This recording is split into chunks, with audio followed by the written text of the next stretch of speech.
with our eyes and ears, we perceive but a small portion of our universe, the light and sound frequencies that our biological circuitry perceives and processes as fractional. And when you add space to that equation, it is infinitesimally small. It was understood that the human instrument would have its limitations, but like all things that are designed by our Creator, there are compensatory factors, which in this case is the human emotional system.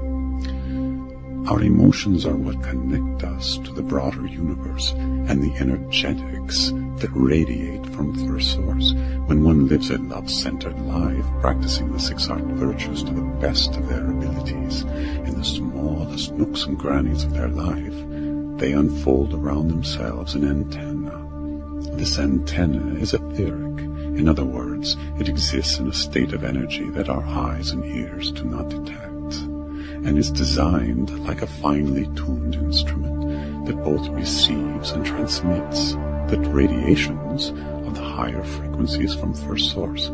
So this antenna surrounds our human instrument, occupying the same space as our body.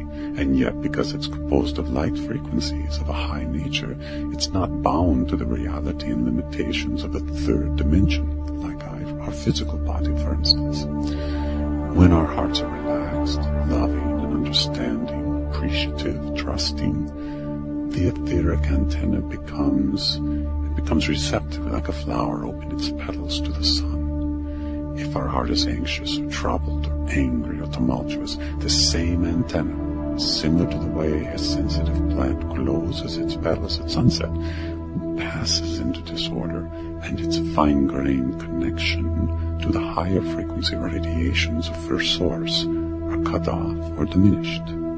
This etheric antenna, from a biological standpoint, is anchored in the 7 glands of the endocrine system, which act as receptors that translate the higher frequencies of the spirit domain to the body and mind, so that the mind can process the encoded information and the body can act upon it. Mm-hmm. Is this the same thing as the 7 chakra system? Yes. Now, when people express anger or hatred, especially over time, their antenna can be damaged, or more precisely, its sensitivity is diminished, causing a vicious cycle, because at some level they realize that they're not receiving the ultrafine perceptions, which is their birthright. It is precisely these ultrafine perceptions that activate the individual. It's important to note that this antenna is never damaged from external emotions. In other words, negative emotions directed at you or others from an external source. Instead, it's diminished only by your own emotions of hatred, anger, frustration, and resentment. So you see, your spirit's presence in your life is directly proportional to this etheric antenna's well-being.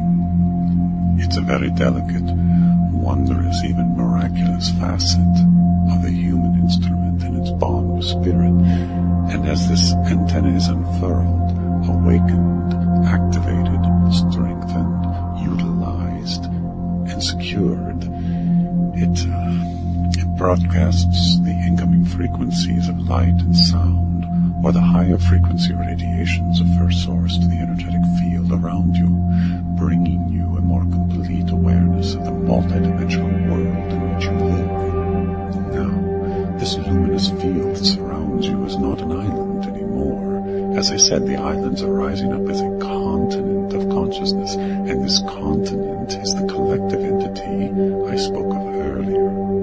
So what is the activation then? The higher self, working in conjunction with spirit, is always the activator. It instructs the human instrument on the fundamental truths of the 6 heart virtues even before the individual can read or speak.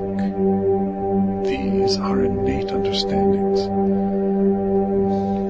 They're derived from the shared pool of wisdom that is the living truth, and this pool of wisdom is the very same that angels and enlightened beings draw from. This is the access that every student of spirit seeks.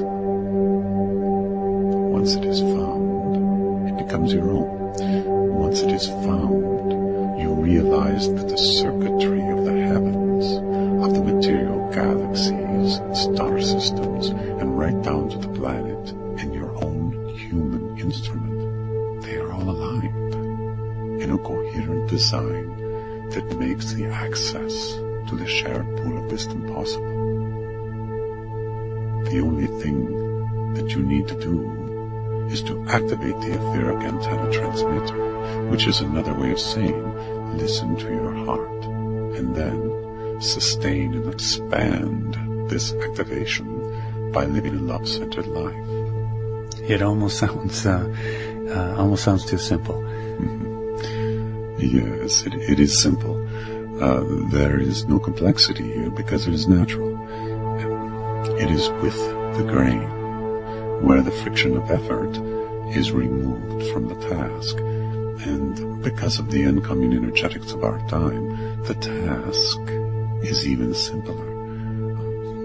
I understand that there are many complex techniques related to posture and breathing and mantras and visualizations and so forth. I don't discount these techniques or approaches. Activation is a highly personal process, and if your higher self leads you to undertake these approaches, then do so by all means. But also remember that the complexity can mislead. It can create a separation from your spiritual understanding that lives ever present in your heart. What matters is not how much we know about the spiritual techniques of the so-called masters, or even how well we exercise this knowledge. What matters is our ability to love and to express this love into the finest grain realities